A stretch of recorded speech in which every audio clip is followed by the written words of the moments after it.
People celebrating Jewish heritage today at the Jewish Cultural Festival in Dayton. Temple Israel's been putting this on for about 4 years now. From music to games to food, it features many local restaurants doing some favorite Jewish dishes, including falafel, brisket, hummus, and pita.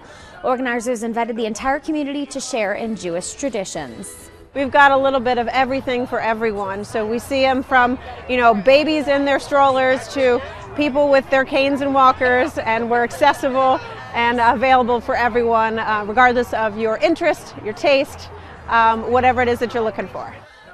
And don't forget about the dessert. The bakery area selling many Jewish favorites, from challah to honey cake. Graeter's ice cream completed the menu, of course, with 100% kosher ice cream. Sounds good.